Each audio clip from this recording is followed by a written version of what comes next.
World orthopaedic day के अवसर पर इंदौर के ऑर्थोपेडिक सर्जन डॉक्टर विकास राठौर से हड्डी से संबंधित रोग और निदान के विषय में विशेष चर्चा की गई, जिसमें उन्होंने बताया कि अनियमित खानपान की वजह से ही हड्डी के रोग होते हैं, जिसकी अगर नियमित जांच करवाई जाए और समय पर इलाज किया जाए तो हड्डी के रोगों से रोकथाम की जा सकती है। इंदौर से संदीप सोनी की रिपोर्ट। साथियों नमस्कार, मैं संदीप सोनी स्वागत करता हूं आपका हमारे चैनल में। अभी लेटेस्ट में वर्ल्ड ऑर्थोपेडिक डे था। इसी उपलक्ष्य में हमारे साथ में आज चर्चा में मौजूद है डॉक्टर विकास राठौर, जो कि इंदौर शहर के ऑर्थोपेडिक सर्जन है। डॉक्टर साहब से हम आज कुछ बातचीत करेंगे ऑर्थोपेडिक के सब्जेक्ट को लेके। डॉक्टर साहब आपका स्वागत है हमारे चैनल में। नमस्कार सर, अभी जो ऑर्थोपेडिक डे गया है तो इस उपलक्ष्य में आप कुछ बताइए हमारे दर्शकों को, क्योंकि अभी देखा गया है कि बहुत सारी समस्याएं ऐसी जो हैं, तो कमर की समस्या है, घुटनों की समस्या है, ये बढ़ती जा रही है। सर इसकी क्या वजह है और इसका क्या इलाज है? अभी जो है 12 अक्टूबर को हम वर्ल्ड आर्थराइटिस डे मनाते हैं। ये डे मनाया जाता है ताकि सारे जो जनमानस में है एक अवेयरनेस हो आर्थराइटिस के बारे में, उनको जानकारी मिले, उनको क्या तकलीफ़ें रहती हैं, क्या सिम्टम्स है, जिससे वो पता कर सकें कि उनको आर्थराइटिस की संभावना है।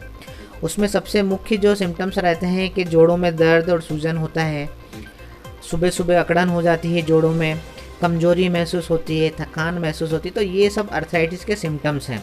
खासकर उंगलियों में, हाथों की उंगलियों के में दर्द और सूजन, सुबह अकड़न, ये सारे जो सिम्टम्स उनको अगर हैं तो उन्हें एक बार आर्थराइटिस की सारी जांचें कराना चाहिए और अपने ऑर्थोपेडिक डॉक्टर से कंसल्ट करके प्रॉपर उसका ट्रीटमेंट कराना चाहिए। ये किस वजह से होती है ये समस्याएं जो बढ़ती जा रही है? कमर दर्द की भी अभी देखा गया है कि यंग जनरेशन में भी ये समस्या है, और हड्डियां तो आजकल वैसे कमजोर होती है, तो इसकी क्या वजह रही है?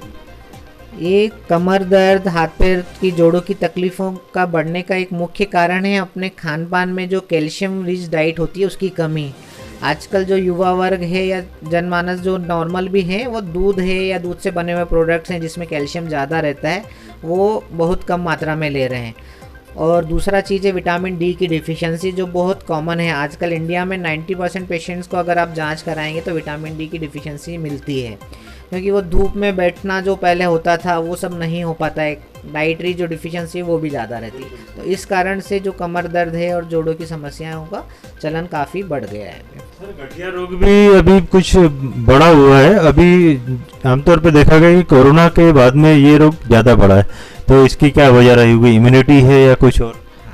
कोरोना के बाद में कई पेशेंट्स की इम्यूनिटी कम हुई है, कुछ दवाइयों के कारण भी कम हुई है, और बाकी ये बीमारी जो थी उसके कारण, तो उस कारण से गठिया कई प्रकार का उनको बढ़ गया है, जोड़ों के तकलीफ़ें, दर्द बढ़ गई।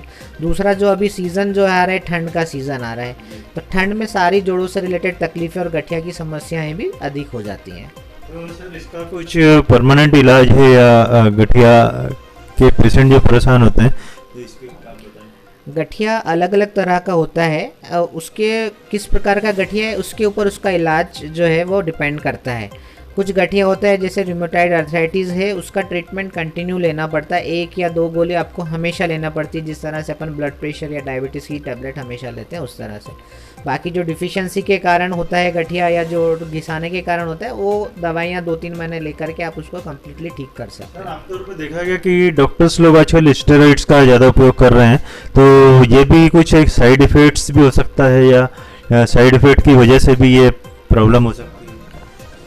स्टेरॉइड का उपयोग शुरू से ही हो रहा है, ज़्यादा स्टेरॉइड का उपयोग शुरू से ही हो रहा है, ज़्यादा नहीं हो रहा है। सिर्फ हम लोग जब भी करते हैं, अगर आप वेल क्वालिफाइड डॉक्टर्स के पास जाएंगे तो वो टेपरिंग डोज में करते हैं। अभी जो दवाइयाँ दी है स्टेरॉइड की, वो थोड़े दिनों के बाद कम करते हैं, फिर कम करते हैं। पर कई बार क्या होता है, या तो आप वेल क्वालिफाइड डॉक्टर के पास नहीं है गए हैं, या फिर आप मेडिकल से परचेस करके एक ही प्रिस्क्रिप्शन पे दवाई बार बार लेते रहते हैं, तो उस कारण से स्टेरॉइड का जो साइड इफ़ेक्ट्स हैं वो बढ़ जाते हैं। स्टेरॉइड एक बहुत अच्छी दवा है अगर उसको प्रॉपर कंट्रोल में ली जाए तो, नहीं तो फिर वो नुकसान करेगी आपको। चलिए, आज हमें डॉक्टर विकास राठौर जी से बहुत अच्छी सटीक जानकारी मिली। सर, अंत में हमारे दर्शकों को आप एज ए डॉक्टर कुछ मैसेज देना चाहें प्लीज़। मैं सभी दर्शकों से ये अपील करता हूँ कि वो अपने जोड़ों का ख्याल रखें। जोड़ों के लिए आप एक्सरसाइज करें, जितना आप एक्सरसाइज करेंगे उनका ब्लड फ्लो बढ़ेगा तो जोड़ों की तकलीफ़ें कम होंगी। दूसरा जो है, आप खाने पीने में अपनी कैल्शियम वाली चीज़ें हैं, दूध, दही, पनीर और फ्रूट्स, ये ज़्यादा से ज़्यादा लें तो आपके जोड़ों की तकलीफ़ें कम होंगी। धन्यवाद डॉक्टर साहब, बहुत बहुत आपने समय दिया, कीमती समय। और ऐसे ही समय समय पर जानकारी हम डॉक्टर साहब से लेते रहेंगे। तब तक के लिए आप हमसे बने रहिए। धन्यवाद।